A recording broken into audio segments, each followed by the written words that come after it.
हमने कभी जीसस और अल्लाह को गाली नहीं दिया। ये लोग इतना बौखला गए कि प्रभु श्री राम को गाली देने लगे। जो प्रभु श्री राम को गाली दे सकता है हार की बौखलाहट में, उसका ईवीएम पे इल्जाम लगाना। झोल है ईवीएम आप लोग जो है कि चुरा लेते हैं। अगर ईवीएम का झोल होता तो हम बिहार हारते, महाराष्ट्र हारते, पंजाब हारते, दिल्ली हारते, और पिछले चुनाव में राजस्थान हारते, एमपी हारते।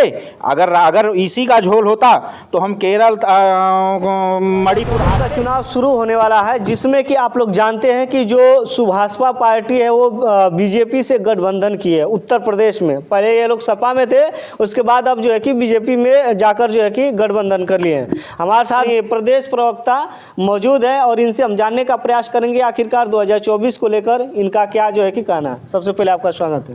बहुत बहुत धन्यवाद जी। और 2024 की बात अगर आप कर रहे हैं तो 80 की 80 जीतेंगे, 79 नहीं होगी। ऐसी रणनीति बनाए हम लोग। पहली बात तो हर लोकसभा में 50 से 60 हज़ार नए कार्यकर्ता बना लिए हम लोग, और चुनाव के मूड में हैं हम लोग, और चुनाव सामने खड़ा भी है। आप 80 की बात कर रहे हैं, लेकिन आपके नेता को जो है कि मंत्री बनाया ही नहीं गया, आप 80 की बात कर रहे हैं। देखिए, मंत्रालय का और कैबिनेट का विस्तार हो गया? नहीं हुआ ना। अगर हो गया होता, आप ये बात कहते कि मंत्री नहीं बनाया गया, तब तो कुछ बात बनती। अगर कैबिनेट का विस्तार हुआ ही नहीं तो ये कहना तो अच्छी बात नहीं है कि मंत्री नहीं बनाया गया। जब कैबिनेट का विस्तार होगा तो सबसे पहले हम लोग शपथ लेंगे, और ये आवाज़ बहुत जल्दी आपके कानों में आएगी कि मैं ओम प्रकाश राजभर ईश्वर की शपथ लेता हूं। ऐसी आवाज़ बहुत जल्दी आपको सुनाई देने जा रही है। दिल थाम के बैठे रहिए पत्रकार बंधु जी। विपक्ष का कहना है कि आप लोगों की जो राजनीति है अब वो बीजेपी पार्टी खत्म करने जा रही है। देखिए, जब सुहेलदेव भारतीय समाज पार्टी की स्थापना हुई तो कुछ विपक्षी कह रहे थे कि ये प्रधान भी न बन पाइहन, प्रधान बना गया। फिर कुछ विपक्षी कहने लगे प्रधान तो बन गई ना, अभी जिला पंचायत सदस्य कभी न बनिहन, जिला पंचायत सदस्य भी बना गया। फिर वो कहे कि जिला पंचायत सदस्य तो बन गई ना, लेकिन कभो विधानसभा के गलियारा तक न जा पाइहन। विधायक भी बना गया और मंत्री भी बना गया, और सीएम और डिप्टी सीएम भी बना जाएगा।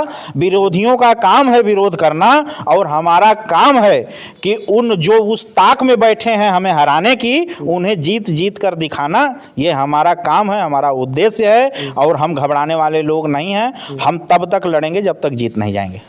जैसा कि अनुमान लगाया जा रहा है कि जो मध्य प्रदेश का जो चुनाव था उसमें ये लोग जब जीते, यानी कि जब जीत गए हैं, उसके बाद कई सारी योजनाएं हैं जो वापस ले रहे हैं। तो क्या लगता है कि यूपी में कौन सा मुद्दा आप लोगों का होगा कि आखिरकार उस मुद्दे को लेकर आप लोग फिर से चुनाव लड़ेंगे? देखिए, सत्य, सनातन संस्कृति, गाय, गांव, गरीब, गंगा, गायत्री, ये हमारे मेन मुद्दे हैं। दबे कुचले, शोषित, वंचित, दबे दबाए और पिछाड़े गए लोग हमारी प्रथम प्राथमिकता हैं, जिनकी संख्या भारत में बहुत ज़्यादा है, और ये लोग हम लोगों के साथ चट्टान की तरह खड़े हैं।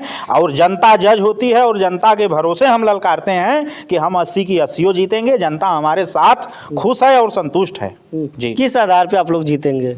जिस आधार पे हम 2014 से जीतते आ रहे हैं, मुद्दे पे ही जीत रहे हैं ना, उसी मुद्दे पे फिर जीतेंगे। तो ये लोग तो कह रहे हैं कि ईवीएम का झोल है, ईवीएम आप लोग जो है कि चुरा लेते हैं। अगर ईवीएम का झोल होता तो हम बिहार हारते, महाराष्ट्र हारते, पंजाब हारते, दिल्ली हारते, और पिछले चुनाव में राजस्थान हारते, एमपी हारते। अगर इसी का झोल होता तो हम केरल, मणिपुर हारते, तमिलनाडु हारते, कभी नहीं हारते। ईवीएम, देखिए, जब विपक्ष बराबरी नहीं कर पाता है तो बुराई शुरू कर देता है, और उन लोगों के भी लंबी लंबी पकड़ है। अगर ईवीएम में झोल हो रहा है तो ईवीएम की जांच कराएं, किसने रोका है?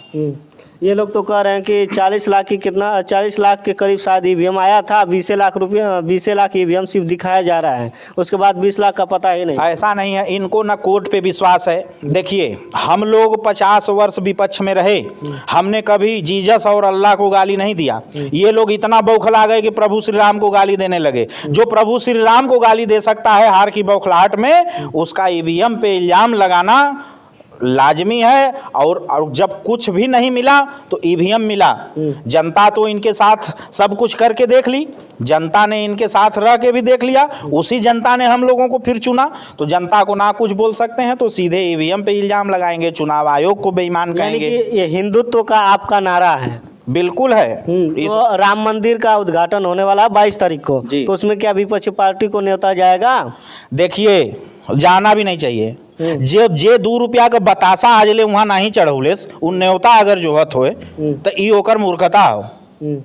उन कार सेवकों पे जो गोली चलवाया वो न्योता जो रहा है तो ये मूर्खता है। लेकिन हम आपसे, आपके मीडिया के माध्यम से एक चीज़ कहेंगे कि भारतीय जनता पार्टी जहां सबका सम्मान देना होता है वहां सबको देती है। निमंत्रण सबको जाएगा, ना जाना, जाना ना जाना इन लोगों का काम है, इन लोगों के विवेक पे निर्भर करता है जी।